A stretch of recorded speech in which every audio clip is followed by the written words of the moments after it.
Are you looking to install a lithium battery system in your Caravan 4x4 or motorhome? Here's 5 things to consider when you're looking at lithium batteries. Number 1, what is the shape and size of your battery and where are you going to install it? Now it's very important with caravans and motorhomes that you may need to consider complying with 3001, which dictates where lithium batteries can be installed.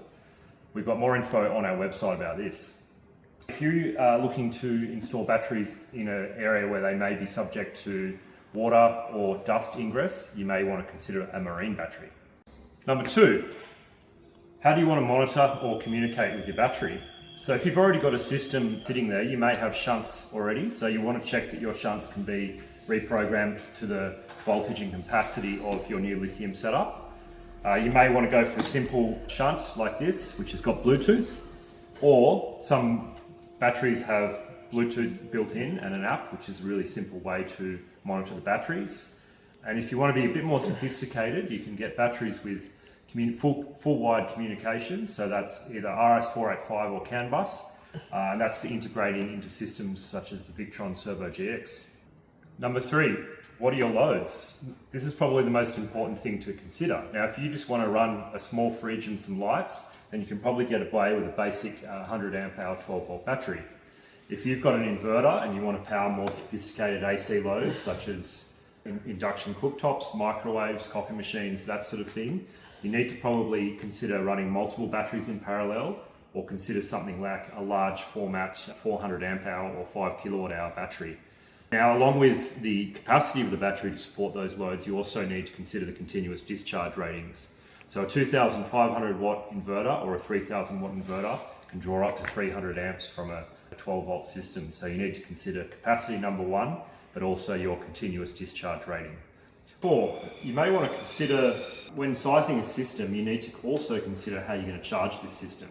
So the 3 ways to charge a system are AC charging via a grid input, DC-DC charging via the vehicle's alternator using a DC-DC charger, and solar charging. And big capacity systems will typically have all 3 charging sources. Where a lot of these off-grid systems fall apart is that they don't have enough charging capacity to keep them going off-grid. So they can't get enough juice back into the batteries to maintain that off-grid lifestyle. So what you want to do is you want to make sure that your system is sized appropriately to the amount of solar real estate, but also the amount of DC-DC charging that the vehicle's alternator can support. So this is something, if you're just having probably get away with a 20 amp to 25 amp DC charger and perhaps a solar blanket to supplement that charging. With a big system, it can get really tricky. So again, feel free to have a look at our calculator or reach out and we can have a chat with you. And number 5 is, how much do you want to use these systems? Are you using it every day? And how many life cycles do you want to have on these batteries? So lithium batteries, you can get as little as 500 to 1,000 cycles and up to 6,000 cycles in the same format factors from different suppliers.